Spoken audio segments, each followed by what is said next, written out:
یو کس وایي چې په جیب کې د مسواک کې خو مسنون طریقه په جیب کې د مسواک مې خو مسنون طریقه نشته او د مسواک کې خل خاص طریقه نه ده چې کوم ځای کې کېدي په جیب کې کېدي که بل ځای کې کېدي.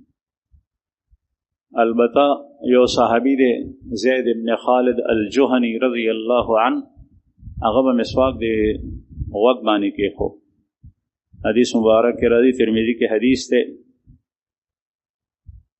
چې کاتب څنګه قلم کوم ځای کې دی نو هغه ځای کې به کېښو. بهرحال دې کې څه خاص طریقه نشته. یو کس وایي چې دا سوال زه کوم خو چې ګناهګار نشم نه دا سوال کول تا ته نو بکار وایي د قرآن فضیلت ډېر دی او که د محمد صلی الله علیه وسلم رسول الله صلی الله علیه وسلم د الله پیغمبر دی او قرآن کریم د الله کلام دی. دې سيزونو کې دا تپوسونه کول نه دي پکار. د الله کلام د الله صفت دی اغا قدیم دی او محمد رسول الله صلی الله علیه وسلم د الله پیغمبر دی خو بشر دی اغا حادث دی او نبی کریم صلی الله علیه وسلم ته تشبیه داسې سړی ورکولی شي چې لکه ګرځېدونکی قرآن د الله د رسول ناسته ولاړه کړه وړه عبادات معاملات هر څه د قرآن پاک مطابق وو. یو ځل ام المؤمنین نه چا تپوس وکړو چې د الله د رسول اخلاق څه وو؟ وی فرمایل چې تا قرآن نه دی لوستی؟ وی لوستی مې دی. وی کان خلقه القرآن د الله د رسول اخلاق هغه قرآن. دې کې تقابل راوستل نه دي پکار. قرآن کریم که د رسول الله صلی الله علیه وسلم د طریقې نه بغیر او د هغې د بیان او تفسیر نه بغیر ځان پوهول پې غواړي نو ګمراه کېږي سړی. قرآن پاک شرح د هغې تفسیر هغه به د الله د رسول نه زده کړي. یو کس وایي چې یو کس د بل دوست سره ظلم کړی دی لیکن دغه ظلم کوونکی اوس خفه دی او اوس د هغه خپل ملګري نه بخښنه غواړي لیکن هغه یې معاف کوي نه. نو معاف کول یې پکار دي. هغه ته اوس پکار دي چې کله دی د هغه نه بخښنه غواړي نو ده ورته خپل ځان مړ کړو. ځکه چې کوم سړی پړ شي نو هغه مړ شي د خپل ځان ذلیله کو. اوس هغه ته داسې کول نه دي پکار چې نه معاف کوي. هغه ته پکار دي چې معافي او د احادیثو نه معلومیږي چې کله یو سړی معافي وغواړي بیا هغه نه معاف کوي نو هغه اوس قصوروار دی. البته هغه ته خپل مطالبه او قصاص اخیستی شي. که مال ظلم کړی نو مال ته اخیستی شي او که سوک سپیړی کړي نو هغه عمره بدل ته اخیستی. یو کس تپوس کړی چې یو سړی فوت شي نو خلک وایي 40 ورځو پورې په ده پسې ختمونه کول پکار دي. آیا دا په شریعت کې شته؟ نه دا نشته. البته عیسی علیه ثواب شته دی. 40 ورځو پورې ختمونه نشته لیکن عیسی علیه ثواب شته. 2 رکعاته لمونځ کې نفل او ته وایې چې یا الله د دې ثواب زما دې مړي ته ورسې یا صدقه او خیرات ورکړي. یو کس تپوس کړی دی چې کور کې سړی نشته دی او په کور کې څاروی دی هغه څاروی مري نو دا زنانه حلالولی شي که نه؟ او حلالولی شي. د زنانه حلاله بالکل جایز ده. هغې کې هیڅ قسم ته شک نشته. بیزه ګډه غټ څاروی وړوکی څاروی دا حلالولی شي. پیغمبر علیه الصلاة والسلام یو صحابي دی د هغه یو وینځه وه. هغې وینځې به ګډې بیزې سرولې. توره وینځه وه تورۍ وه. نو یو ځلې بیزه چې کوم دی نو هغه د غره نه پورته نه راورغړېده. نو چې څنګه د غره ویښته راله را پرېوته نو لتې ټکولې مړه کېده. نو دا زر لاړه خوا کې چپر راواغېسته کاڼی تېره او په هغه چپر باندې دا بیزه حلاله. نو بیا مالکانو ته تفصیل بیان کو. هغه صحابي رسول الله صلی الله علیه وسلم څخه رالو چې یا رسول الله دغسې کار وشو. پیغمبر علیه الصلاة والسلام ورته وفرمیل دا حلاله ده او خوړی شي. د دې نه 2 څیزونه معلوم شو. یو دا چې زنانه حلاله کولی شي او دویمه دا چې په کاڼي باندې چپره باندې حلاله کولی شي. مونږ چې هلکانو ماشومانو نو بیا به یې وایي چې د لرګي لاستي والا چاکونی نو حلاله پې نه کېږي. اوسپنې باندې صرف نه کېږي. بیا مو د ګني چوپاڼ کې راواغېشتو هغه مو سره ونیو نو په چرچڼه هم پې حلالوله. نو دا هسې یو خبره ده. صرف اوسپنه باندې په هډوکي باندې په کاڼي باندې تیره کاڼی چې وي په لرګي باندې چې داسې پاړ وي چې د هغې جین تیری په هغې باندې حلاله کېږي.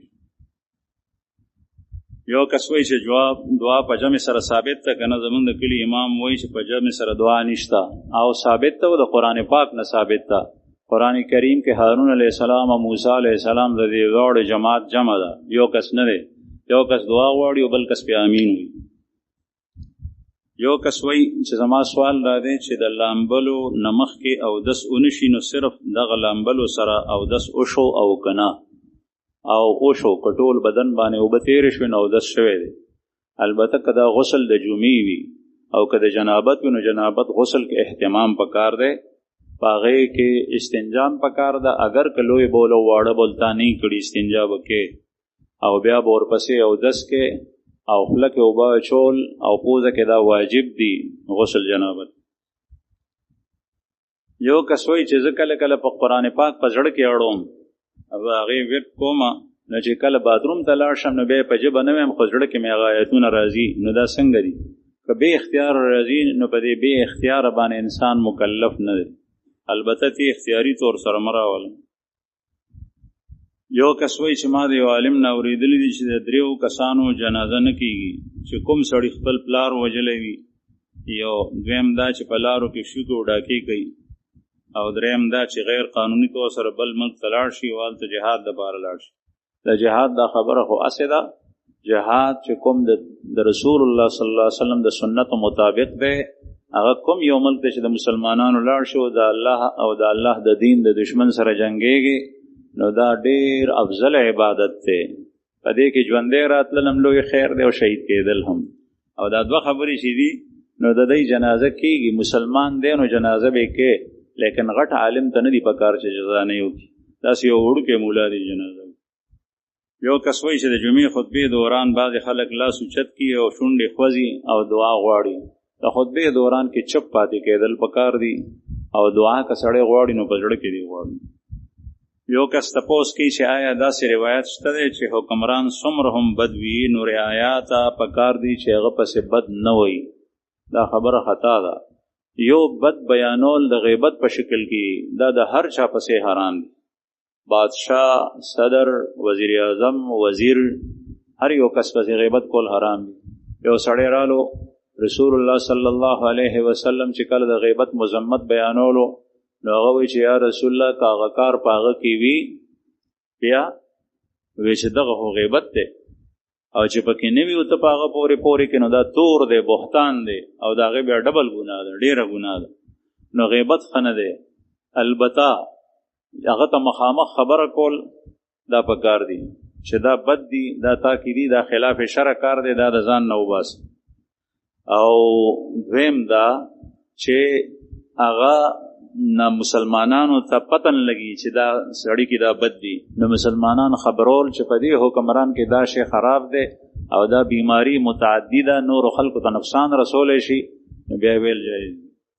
یو کس تپوس کړی دی چې یو پیغله جینۍ د یو هلک سره وتښتي نو د غیرت په نوم باندې د هغې قتلول لا څنګه دي؟ قتل چې تر څو پورې هلک او جینۍ ښځه او سړی په زنا کې نه مبتلا شوي نو قتل نه دی جایز. که دا هلک او جینۍ وي نو د دې قتل خو بالکل نشته دی، بلکې 100 دورې وهل دي.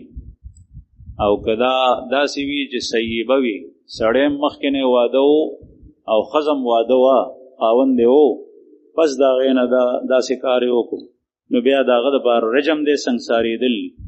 لیکن دا هغه وخت کې ده چې کله نیغ په نیغه ګواهان په سترګو دا کسان وویني چې دی په زنا کې مبتلا و او صرف تښتېدو کې تعذیر شته، یعنی حکومت ته حواله که او سزا شته دی او لیکن دغه نشته. البته د دې بهتر صورت دا دی چې دا هلک او جینۍ په علاقه باندې بند شي او د هغې په خپله کې نکاح وکړي که چېرته په لاس راغی.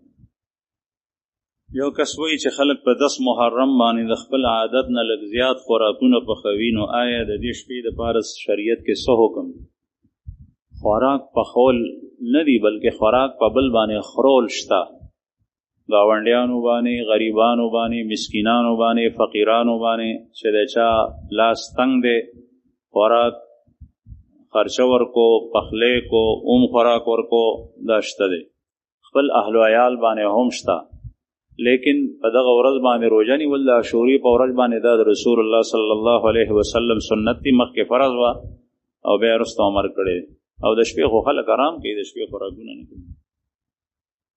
یو کس وایي چې موږ غریبانان یو لیکن خلکو چې کومې پیسې را کړي دي او خپله جوړه جامه هغه مال مونږ په سرو زرو کې بدل کړو نو 3 تولې سونه ترې نه جوړه شوه په هغې باندې زکات شته او که نه دغه مال که تا په خپلو لاسو ګټلی او که چا درکړی صدقه کې درکړی هدیه کې درکړی چې دومره مال د سره شته دی نو په هغې باندې زکات شته چې هغه نصاب ته رسي. یو کس تپوس کړی دی وایي زنانه آنلاین تجارت او کاروبار کولی شي او که نه.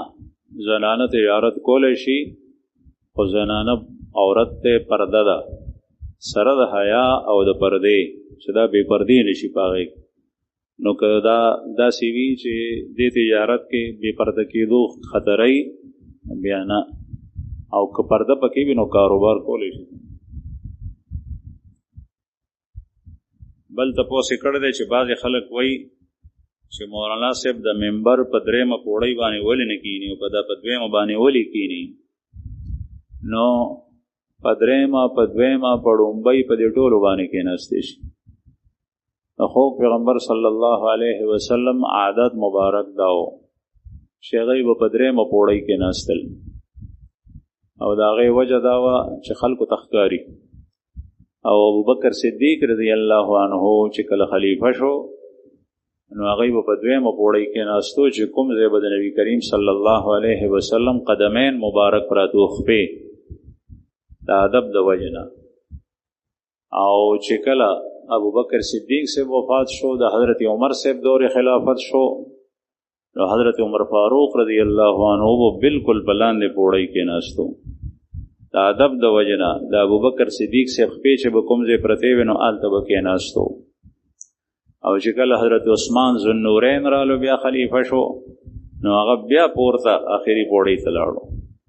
نو د دې ټولو حضراتو دا فعل او عمل په دې باندې دلالت کوي چې یو خاص متعین پوړۍ باندې ناسته فرض او واجب نه دی د هر چا خوښه ده چې په کوم ځای باندې کېږي. یو کس وایي چې زموږ په جومات کې یو عام سړی دی چې هغه طالب نه دی عالم نه دی او هغه چې کله امام نه د امام په ځای باندې امامت کوي نو د هغه الفاظ هم په قرات کې کمزوري دي او کله کله یو قاری صاحب هم راشي جماعت ته لیکن دی په خپله وړاندې کېږي او دی وایي چې زه امام صاحب نائب جوړ کړی یم نو بل څوک نه پرېږدي. نو دا څنګه دي؟ نو که د تلفظ د قرآن پاک داسې غلط نی چې هغه فحش غلطي وي نو جایز دي دا د امامت کول جایز دي بیا چې مسلم کړي. یو کس تپوس کړی دی چې دلته د جمعې په ورځ باندې بعضې خلکو ته ځای میلاو نه شي نو په برنده کې مس کوي د جمعې په ورځ. آیا په برنده کې مس کول دا په جماعت کې مس کولو کې شامل دی او که نه؟ او دا برنده دا د جماعت حال نه دا بهر برنده دا جماعت دی دا غولې جماعت دی دا ټول په جماعت کې چې کوم وقف جماعت وي نیت شوی دی. البته دا غیر چاپېر چې 3 برنډې دي اړخونو ته نو د دې نیت موږ د جماعت لا نه دی کړی نو دغه کې ودرېدل نه دي پکار ځکه چې موږ سره ګیلرۍ کې ځای شته دا اوس دا وروڼه دلته رالل ګیلرۍ کې پورته ناست نو دا ځای شته دی معنی ځای دی. کوم کسان چې هلته برنډه کې ودرېږي دا ناراستیا او سستی کول نه دي پکار بل مزد مه خرابوئ سبونو کې اتصال ساتئ. البته که متصل وي صف شته داسې ځای کې نو دا ټول غولې په جومات کې دی په هغې کې ودرېدی شي. یو کس وایي چې نن سبا سوشل میډیا باندې ډېر علما په یو بل پسې لګیا یو بل سره جنګېږي یو بل ته مرتد وایي نو دا څنګه دي؟ دا ټول ورانه د موبایل د سوشل میډیا دی او دا جګړې دا بالکل ښې نه دي دا په مسلمانانو باندې د دې غلط اثرات غورځي. طریقه همدغه ده چې څنګه د پخوانو او د مخکې نه را روانه ده. یا دوه کسان که په خپله کې په یوه مسله باندې بحث کوي نو مخامخ د یو بل ته کښېني بحث دې وکړي تصفیه دې وکړي. بل سوال یې کړی دی چې زما سره 15 لکه نغدي روپۍ دي او 3 تولې سونه ده زکات ما د 15 لکو روپو ورکو. بعضې خلک ما ته وایي چې دا 3 تولې سونه چې ده په دې کې به هم زکات ورکوي لیکن ما خو علماونه اورېدلی دي چې د سونې مقدار 7 تولو ته ورسي نو بیا پې زکات شته دی. نو آیا په دې باندې زکات شته او که نه؟ او شته دا تولو او تولو د چې ورسي نو دا اله دی چې بل یو شی تا سره نی د مال هیڅ قسم ته نه د سره 10 روپۍ شته او نه بل یو شی شته او چې کله د سره بل مال شته دی هغه ورسره یو ځای کړي نو بیا په دې ټولو باندې زکات شته نو تا سره 15 لک روپۍ یو دي 3 تولې سونه د سره بله ده په دې ټولو باندې زکات شته. بل تپوس یې کړی دی چې زمونږ 15 مرلې کور دی چې په هغې کې مونږ اوسو او 2 پلاټونه د 15 مرلو خالی پراته دي چې هغه مونږ د خپلو خویندو دپاره نیولي دي. په دې 2 پلاټونو باندې زکات شته او که نه په دې باندې زکات نشته دی خو د خویندو ته ورکول پکار دی. د کور په اراده باندې چې کوم پلاټ پروت وي نو د هغې په مالیت باندې زکات نشته. بل تپوس یې کړی دی چې نبي کریم صلی الله علیه وسلم څه روزګار کړی دی. پیغمبر علیه السلام تجارت کړی دی. البته چې کله رسول الله صلی الله علیه وسلم ته د هغې نه مخکې څاروي م سرولی دي ګړي بیزې.